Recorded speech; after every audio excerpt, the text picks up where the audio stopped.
Hey guys, True Grit Scott, Bulletproof Saws and Bluesaws.com. Messing around, had a saw in the shop. Figured I'd make a quick video of it. Maybe those little, what is that? Witch hazel. This little piece of witch hazel's got to go. That's just gonna bother me. Yeah, you guys can watch me trimming trees. That's the way you do it professionally, just so you know. Anyhow, I got this, what is this, a 281 XP, I believe.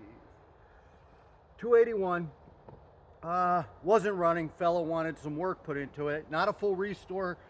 He just wanted it running again.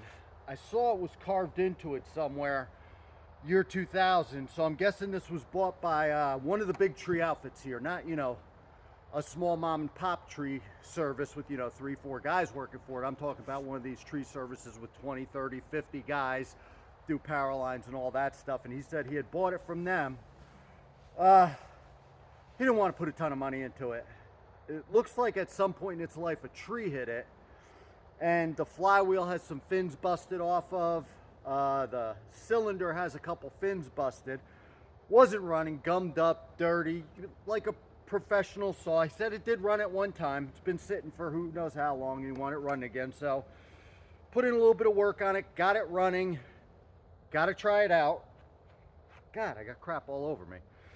Gonna give it a run. This will be a little cut in this piece of wood here. There is a piece of wood under there. We have a heat wave today. We're up to 20. It was, I don't know, -2 last night. We're warmed up to 20 now, so I figured I'd give it a little run just to see if we're on the right track. I don't know, just another saw to run, something to do.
You see, she went goofy for me there a couple times. This outer dog, I'm cutting real thin slices, and that outer dog was getting on the outside of it, wasn't into the wood. It would get caught up and send me a little bit crooked.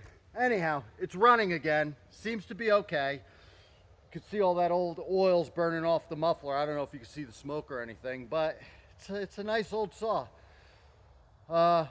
I think she's gonna have a few more years of useful life. One of the things about some of these old saws is you get working on them and, you know, bolt holes are stripped out, things are missing, a lot of things like that, and this saw was worth putting a little bit of money into it. I don't know if I'd put a ton of money into it. It's not in that great a shape. But, you know, to get it running, if he gets another year or two out of it, it's well worth a little bit just to keep it running.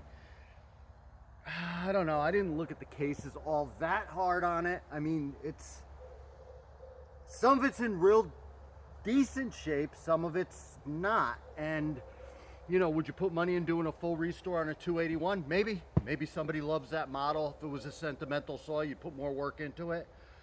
I got a, what was it, a 385 XPN that the bottom end blew up, took out the top end. I'm going to be working on that.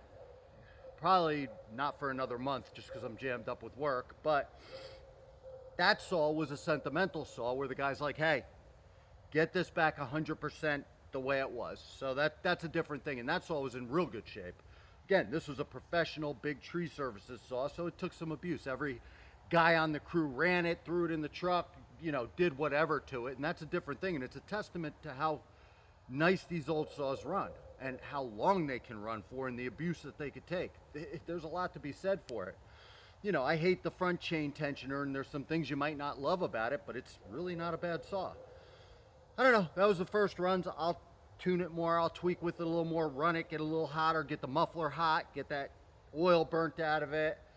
Again, we're not trying to do a ton of work and run up a big bill for the guy. The guy just wanted his saw to run again. So anyhow, something pretty interesting, something different. I don't usually film these repairs, so I thought, I don't know, maybe you guys are interested in that kind of stuff.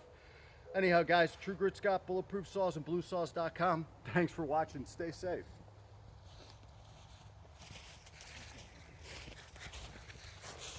Oh, I'll give you the wide view. Ralphie dropped off some more little chunks of